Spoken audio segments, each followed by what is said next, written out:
first sectional title in 20 years. How you feeling right now? How proud are you of the boys to be able to bring back a I don't know if you heard. panel? I don't know if you heard what I just said. I'm really proud of just the way that they just show resiliency. I mean, it's a back and forth ball game.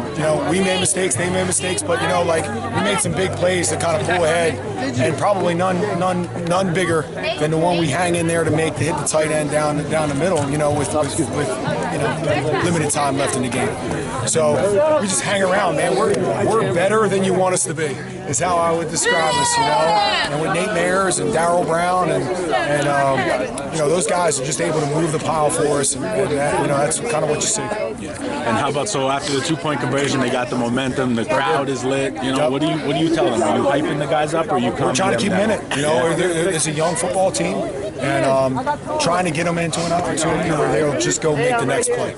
I think our kids do just a great job of settling in. And Nate has found his niche, and making some plays from the quarterback position, especially running the ball. And they were right there at the end. I mean, we still have the ability to be able to run the ball. So I think that's what wins championships. Just kind of saw that tonight. And you guys mentioned you're a young team. A close game like this, it can really come down to mistakes, penalties, stuff like that.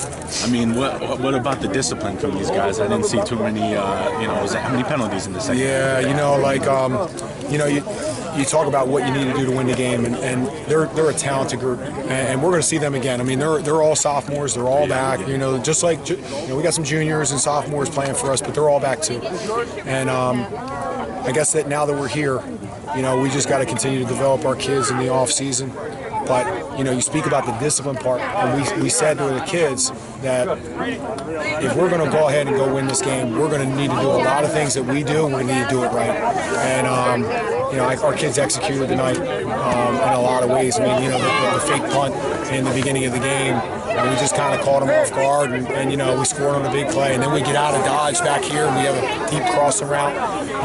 We left some things out there on the field, but overall, man, I'm so proud of our kids representing our town and our community. And just my last question, how about Luke? Those 2 big plays, you get so wide open, you're backpedaling, feels like the ball's in the air for like 5 seconds. I know. And he that's the kind of plays that kids drop. He's amazing, man. He catches the ball the way you would teach your kid in the backyard to catch the ball. I mean, he goes and gets it with his hands. Everything that he does. I mean, he's going to be a talented football player. I mean, as he continues to grow and get bigger and stronger, he's definitely a bright spot along with with Darryl and Nate, and our offensive line. I can't speak enough about them, because when we needed the ground and pound, we did. They knew the run was coming and they couldn't stop it. Yeah, so that's kind of like.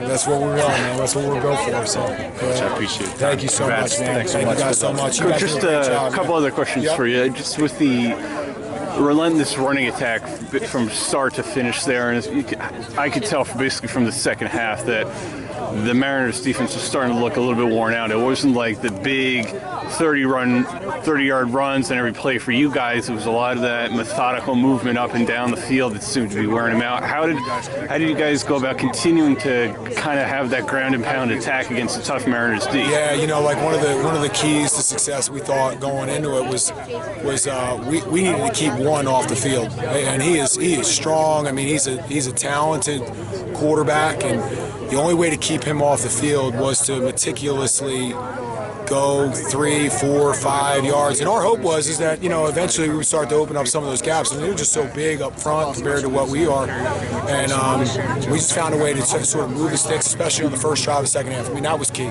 Get a third down conversion, and then be able to just move the sticks until we could put the ball in the end zone. And we hung on to that. I mean, we were fully content on just making them make the play.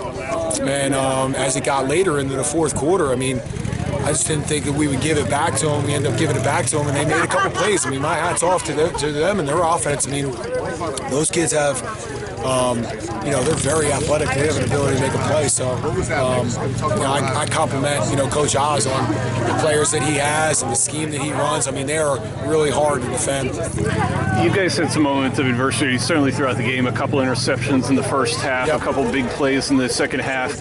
Did you ever get the sense on your sideline that your guys were kind of frustrated, or were they just kind of have that short memory, go back out there? That's a great point, because they're young, and at times they'll be frustrated. But we try to turn that frustration into positive coaching points, right? So on some of those interceptions, it's not so much that we threw an interception, but more about what we did.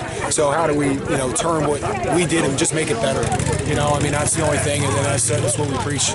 Guys going forward, just make the correction. And last question, just with the fourth quarter, with a lot of the fireworks, kind of the craziness, the back in the fourth. Tom Zimmer comes back, ties it up, touchdown, 2-point conversion. You guys have less than a minute, and you drive down the field in 50 seconds, including a big play to kind of cap it off there. What was the game plan on that final drive? How do you guys approach it? What do you guys want to try and do? So, like one of the things that we were able to see in their coverages on the back end was just how they rotated to multiple receiver sets. So we were able to hone in on a look that they were giving us, and there was no doubt that we were going to Luke on that last play. That was the first read, was that guy right down the seam. We just felt like we had the right coverage to go against it. Coach, thanks. Congrats. Thank you so much.